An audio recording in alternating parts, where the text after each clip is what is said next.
Hello, and welcome to another episode of Soap Goes to the Oscars. This is episode 41. I'm recording this on September 4th, 2024, same day I watched the movie.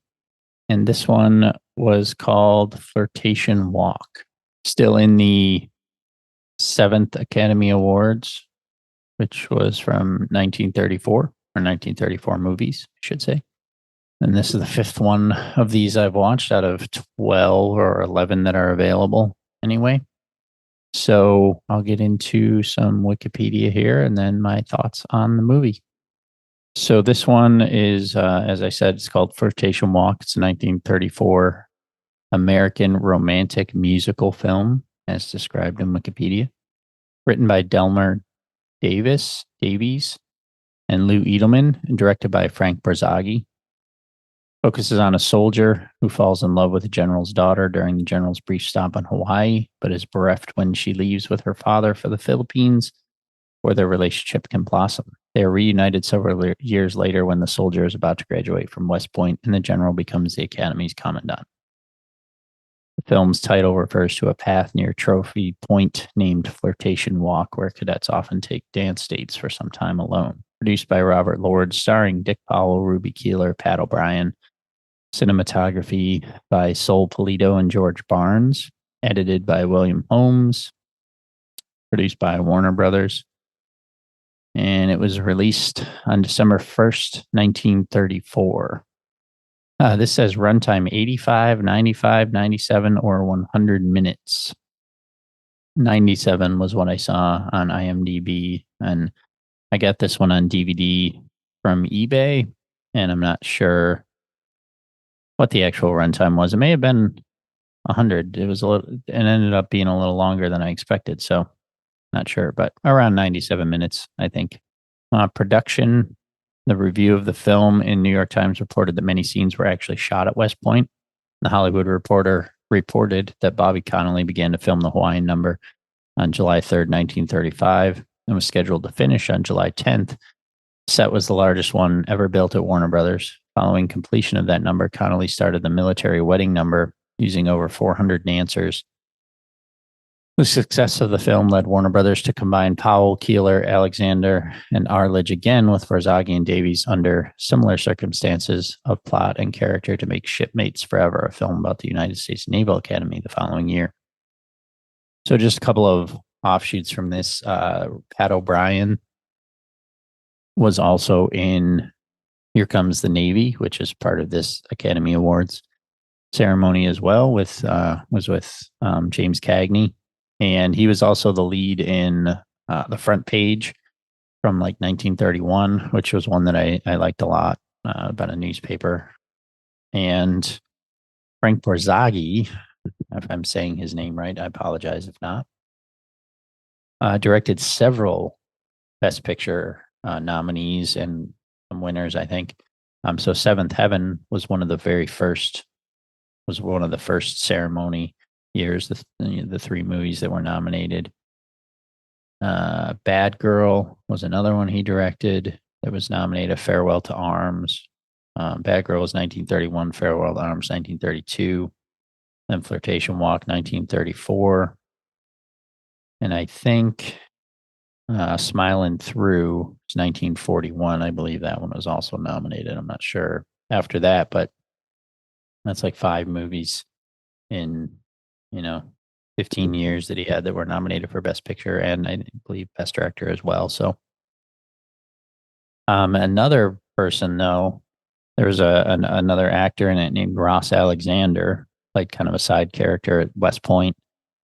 I was kind of looking him up on IMDb and it said that he died by suicide. And I was like, oh, that, just decided to check it out and kind of actually it was because he died at age 29 that intrigued me, but he was a stage and film actor, and he kind of struggled with money, I think. But in the personal life section of his Wikipedia, it says he married actress Alita Friel on February 28th, 1934 in East Orange, New Jersey. She committed suicide on December 7th, 1935. So a year and a half later, shooting herself in the head with a .22 rifle. On September 17th, 1936, Alexander married Anne Nagel, with whom he had appeared in the film China Clipper and Here Comes Carter, both in 1936.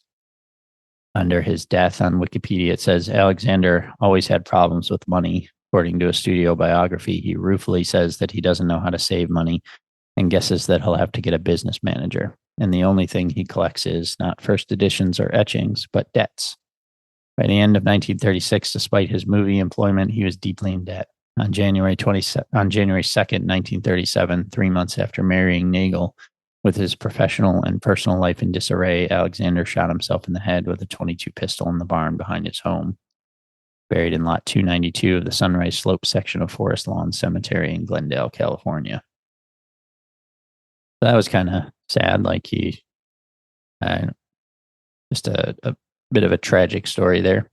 I like this movie. It was pretty good. It's kind of a romantic comedy, kind of a musical. The musicals back then were weird because they didn't really seem to be musicals. Like this one, probably about 20 minutes in, there's the luau scene that I mentioned in the Wikipedia stuff, where they basically just show like a luau and the Hawaiians dancing and singing, and then they ask the main character here, Dick Powell, to sing, and he does. And I was like, okay, so is this going to be a musical? Because I didn't realize that. And then when you look it up on IMDb, it does say musical. But then there was no music for like another hour. And then all of a sudden, lots of music towards the end. And then, for maybe 20 minutes or so, and then no music again.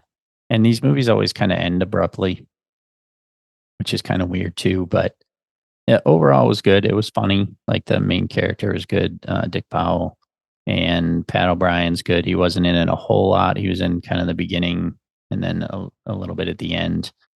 But the lead actress was good as well, and the side characters too. So this one was kind of fun. With 12 movies being nominated, I feel like this is one of the ones that got in because of that, and not necessarily because it was the top of the list. So, I mean, it didn't win, but it was nominated, and that's kind of where we're at now, where there's 10 movies nominated and some of them get in, and the idea being that let's give recognition to some of those ones that maybe wouldn't normally get nominated. And this is, I feel like, is one of those. Good movie, but best picture material, I don't know. Maybe, maybe not. Back then, I guess, maybe. But either way, I enjoyed it. So we'll leave it at that. I'm not sure where this one would rank. Maybe third or fourth out of the 5 I've watched. So 6 more left in this one. Again, there's 12 this time, but the White Parade is not available. So there's technically 7, but only 6 that I can actually watch. So, and I have all of them available. I got a few on DVD, and the rest should be available through streaming services. So I shouldn't have any issues getting the rest of these movies, which is good. So that's it for this one. I liked it. I'll see you next time.